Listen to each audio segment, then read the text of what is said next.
From the evidence I've seen so far, it seems to me a case of ignorance or violation of our laws by government implementers at best and state-sponsored smuggling at worst.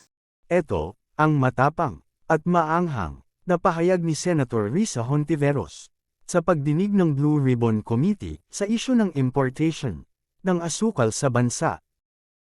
Nag-ugat ang kontrobersiya sa pag-iimport ng 440,000 metric tons ng asukal. Ang Department of Agriculture kahit wala pang pinapalabas na sugar order ang Sugar Regulatory Administration. At kahit na wala pang basbas, si Pangulong Ferdinand Bongbong Marcos Jr. para mag-import ng asukal. Dagdag pa ni Senator Hontiveros na ibinigay ng Department of Agriculture sa tatlong trader lamang ang pag-iimport ng nasabing 440,000 metric tons ng asukal, dahilan para makontrol at manipula ang presyo ng asukal sa merkado. Ating panuurin ang pahayag ni Senator Risa Hontiveros. Mr. Chair, bago po posibleng may mag-volunteer sa chair na magsasalita sila, before the committee discontinues this long-awaited and now to be discontinued hearing, maaari po bang mag-deliver ng opening statement? If you will deliver an opening statement, perhaps the other senators here present would likewise should likewise be given a chance to deliver an opening statement, and it will form part of the records of this committee without prejudice to this committee declaring a discontinuance. You may do so, Senator Hontiveros. Salamat, Mr. How Chair. long will that be without? Perhaps 4 minutes maximum, Mr. Chair. Anyway, long-awaited po nating lahat. Salamat po, Mr. Chair, itong hearing. So magandang umaga po sa ating lahat. This whole fracas is about government through DA Undersecretary, Senior Undersecretary Panganiban, granting import allocations to only 3 importers: All Asian Countertrade Inc., Sukden Philippines, and Edison Lee Marketing Corp., covering a total import volume of 440,000 metric tons of sugar. At this point, I wish to express my serious disappointment that Undersecretary Panganiban is not here. Gusto kong ipaliwanag nila kung bakit nila napili ang 3 importer na ito. Gusto kong sabihin nila sa harap ng sambayanan kung bakit nila naisip na pwedeng mag-angkat na walang sugar order.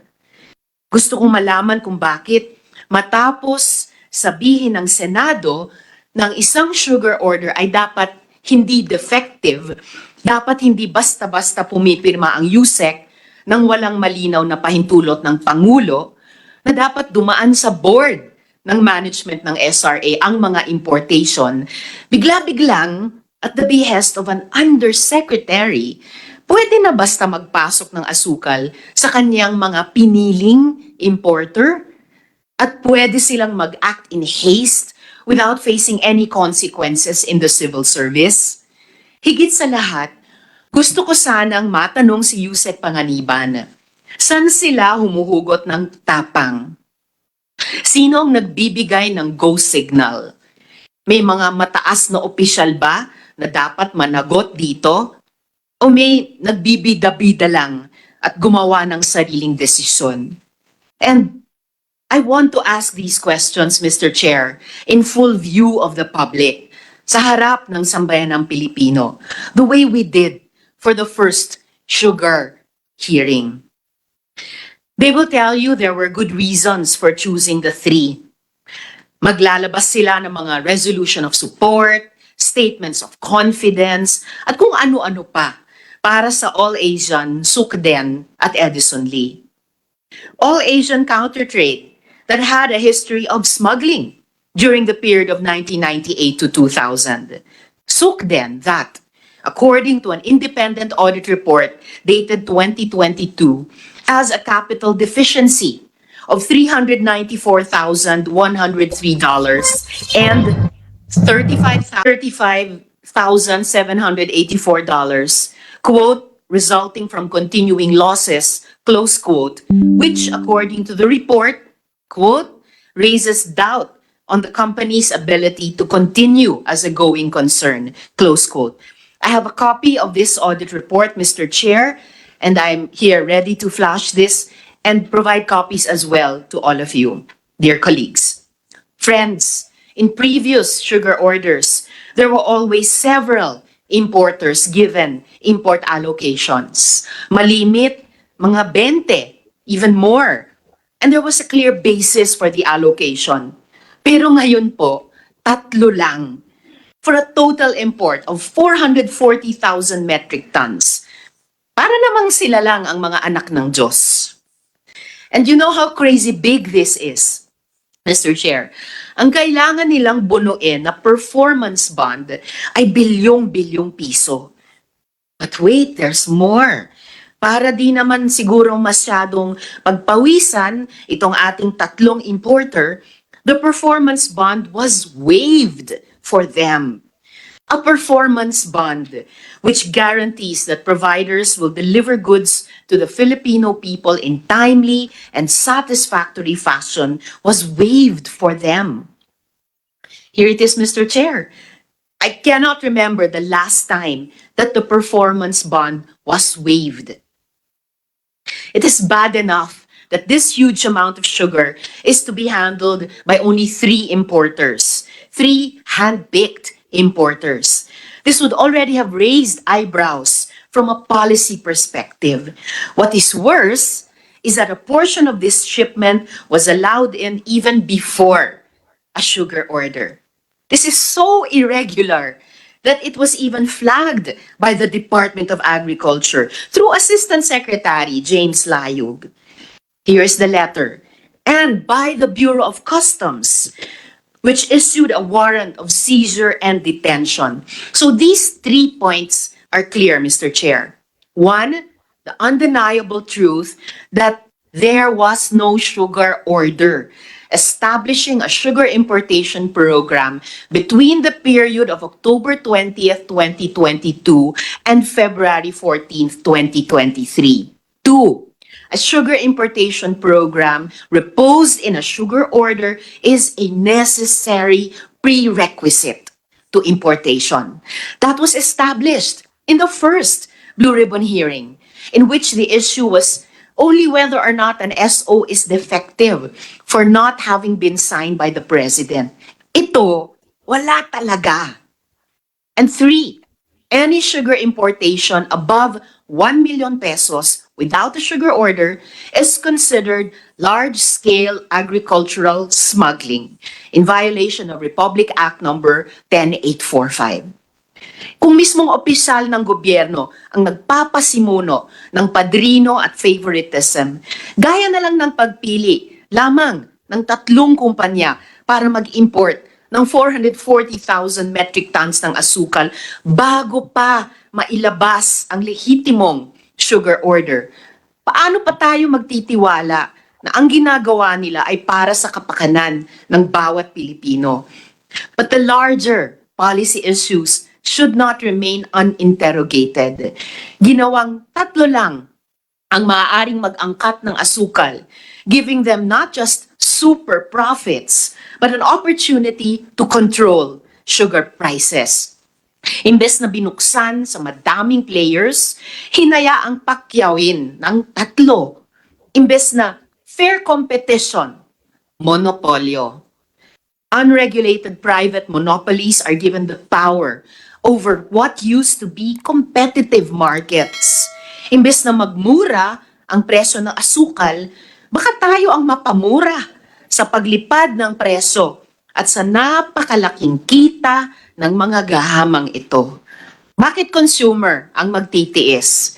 Bakit ang ordinaryong Pilipino ang matatamaan? Mr. Chair, dear friends, I would like to close by quoting from the committee report of the Blue Ribbon, which was approved in plenary and presumably bears the wisdom of the Senate. The Senate recommended measures to, and I quote, prevent collusion between SRA, importers, and other unscrupulous persons. Page 56 of the transcript. Dahil ang pagtingin po ng ating Senado, hindi talaga maganda ang collusion o ang sabwatan. Kaya ang pinakamahalaga ko sigurong tanong, totoo po ba ang photo na ito? At kung totoo, kailan ito kinuha? Mr. Chair, I really hope that we get to the bottom of the issues in this hearing. From the evidence I've seen so far, it seems to me a case of ignorance or violation of our laws by government implementers at best and state-sponsored smuggling at worst. Salamat po, Mr. Chair. Thank you, Senator Hontiveros. Senator De La Rosa, do you have a statement? Thank you, Mr. Chair. I have no opening statement. Senator J.B. Ejercito.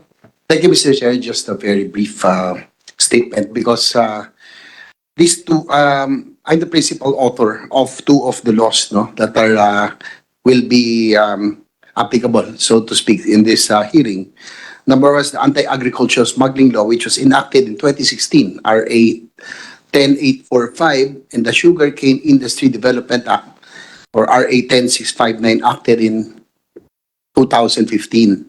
Ang tanong ko lang, Mr. Chair, that 7 years and 8 years after the passage of these two measures, nasa na po ba tayo? Doon po sa Anti-Agricultural Smuggling Law, 2016, now it's 2023, 7 years after its passage, parang wala pa rin ako naririnig na talagang mga big fish na nahuhulit na papakulong o nakakasuhan.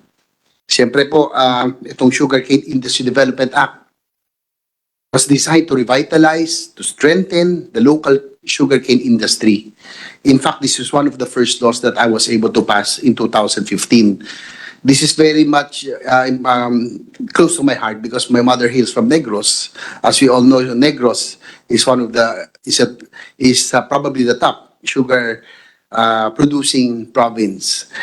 And after 7 years, had the agencies implemented properly the Anti-Agricultural Smuggling Law and the Sugarcane Industry Development Act, the sugarcane industry in Negros would have been in a better position right now. Ang nakakalungkot, Mr. Chair, bagamatay pa sa po natin ang Anti-Agricultural Smuggling Law, after that, parang naging namihasa na, nasanay na sa kaka-import.